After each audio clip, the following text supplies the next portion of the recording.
Receiving a Sjögren's diagnosis can often be daunting, but at the same time give some relief, knowing that you finally have an answer to all of your symptoms. Along with the symptoms of extensive dryness, Sjögren's other serious complications include profound fatigue, chronic pain, major organ involvement, neuropathies, and lymphomas. Sjögren's has many facets, and often new patients can be overwhelmed by all the information. We spoke with current patients and their physicians to learn more about how they've learned to cope with the challenges and understand the complexities of Sjögren's.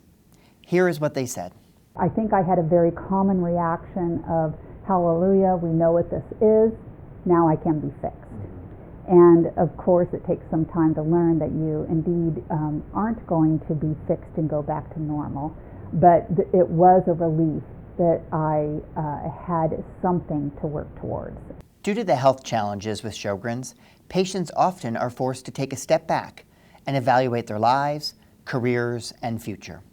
The Sjögren's definitely affected my career because I had a career that I was very passionate about, and that career ended. There was no way I could work 7 days a week around the clock being a reporter and a producer and putting together stories. It was a very high-stress job and very intense time-wise. And so I took a step back to focus on myself and see what I could learn about Sjögren's and see if I could get stronger. In Sjögren's, the body is mistakenly attacking its own protective system by targeting cells, tissues, organs, and other body systems that it sees as foreign. You recognize yourself as foreign, and in Sjögren's specifically, the little white blood cells that should be going to areas to clean up damage enter into those tissues that produce fluid in your body. And so certain glandular tissues, like those that make saliva and those that make tears, become filled up with those white cells that are trying to fight something, but that something is not something foreign, that something is you. And I also tell them that those little white cells don't just stay in those glands, but they have the ability to go to other organ systems and create an inflammatory response. And unfortunately, that a small percentage of patients with Sjögren's may have those white cells that continue to be very aggressive and become abnormal and can develop something called lymphoma. Sjögren's can often be trivialized by friends and family as a little dry eye and a little dry mouth. But as a systemic disease that can affect every body organ and system, Sjögren's is a much more serious and complex disease. First of all, I can tell you it's very devastating to have dry eye and dry mouth. With the dry eye, it affects how clearly you can see. You've got eye pain all the time. You get frequent eye infections. You have the fear of getting a scratched cornea if you don't understand how to prevent that and treat that. With the dry mouth, you get rampant caries, you get crowns, your teeth chip and they crack and they break. It's hard to talk for long periods without the moisture. You can get oral infections. The oral infections are painful. It's really hard to eat. And beyond the dryness, of course, there are, it can affect any body organ or system. So I've always had a lot of peripheral neuropathy and pains.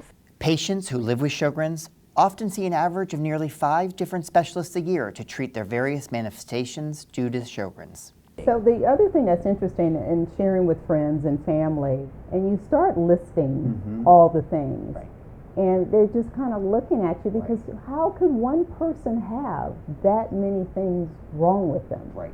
Okay, you got the joint pain, you got the fatigue, and then the burning skin and tingling because you got the neurological things that are going on, you got cognitive things that are going on, and oh wow, she doesn't really communicate as smoothly as she used to. Having loved ones understand Sjögren's can be a challenge. In addition to all of its complications, it is thought to be a rare disease. But it is far from rare, as it affects 4 million Americans. And of those 4 million, 90% are women and 10% are men. But I'm also a guy, so it's also rarer for guys to get Sjögren's. But so, here I am, I'm one of those I'm one of those people. Sjögren's is a life-altering disease where patients often must change their lives as they navigate the new world of having a chronic autoimmune disease. Having Sjögren's means many, many losses. We lose our relationship, having the same kind of relationship that we had with family. We lose some friends, good friends, because of it. It affects our relationship with colleagues. It just is this insidious and infiltrates just every aspect of our life. So I look at Sjögren's as a thief because it stole my life from me. Patients must find new coping mechanisms for dealing with not only their symptoms, but also the emotional, financial, and social aspects of living with Sjögren's, including the fear of what may come. It can be fearful when you hear of some of the complications that people have. When you get a new symptom and you don't know if this is something that is just, okay, am I getting old? Is this just a new symptom? Is this something that everybody has? Or is this the start of something else? Sjögren's can affect all ages, from children to adults, and with that comes different struggles and concerns. I absolutely am fearful that I know that more complications can arise. So I worry that in terms of taking care of her, or if we want to have more children, or just what may come my way, I guess I'm nervous what that might look like because I'm at a disadvantage in comparison to those who might not have an autoimmune disease. With autoimmune diseases running in families, Sjögren's can often be found in more than one family member. The most fearful thing would be, I didn't think about it till just recently, but my granddaughters could be diagnosed with Sjögren's. Sjögren's patients often fight their disease silently because they don't want others to judge them based on their diagnosis. I think the differences seem to be just on the patient depending on the personality or, again, the predisposition. Right? I don't talk about it a lot, again, you asked the denial question. I'm not at all in denial about it, but I don't talk about it because it doesn't define who I am. Acceptance of having a chronic autoimmune disease is a first step in starting to take your life back. And I like to say that I don't want Sjögren's to define me. I don't want it to define who I am, but I have to accept that I have it and also learn to work through it. Sjögren's affects the entire family, and having the extra support along the way from loved ones can help patients considerably. Some days are really tough and some days are more easier to manage. So on the days that are really tough, I know I got to step up my support, and on the days that are easier to manage, then I can let her go and do what she wants to do. Sjögren's patients often struggle to find ways to help their friends and family understand the disease. So many of us look just fine, and so it's hard for people to believe that we're suffering as much as we're suffering. And so one of the most frustrating things for me as a Sjögren's patient is that it's so easy for other people to label me as unwilling to participate, label me as unenthusiastic, label me as lazy, or label me as a hypochondriac. It often takes time for a patient with a chronic autoimmune disease to come to terms with their diagnosis and be willing to share with their loved ones. You know, if you have something going on and you don't talk about it, I think it creates distance between people, family, spouses. So I think it's okay to talk about it, and I think it's okay to say I'm not feeling 100%. Right?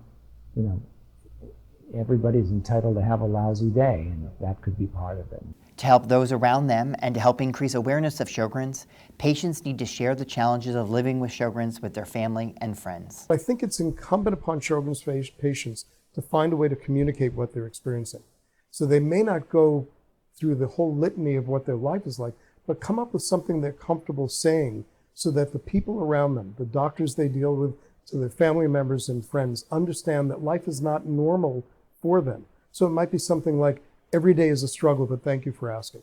Some days are better than others, but I appreciate your concern. So what that does is alerts the person they're talking to that, in spite of the fact that they might look good, that they're dealing with something that is a challenge all the time, and that they can do that without inviting a lengthy conversation, which typically they don't want to have. So the voice of Sjögren's has to come from Sjögren's patients. And although I respect and understand their desire just to go on their lives and stay back and not be in the forefront, it's really important to help them tell this story so that others understand, to help forward the mission of Sjögren's Foundation, and also to help their loved ones and people in their circle of influence, so they have a better understanding of what life is like for them. Sjögren's is more than just a complex disease with symptoms and complications. It is a life-altering disease that affects the entire family and forces a patient to change their lives as they struggle to find a new normal while battling a chronic disease.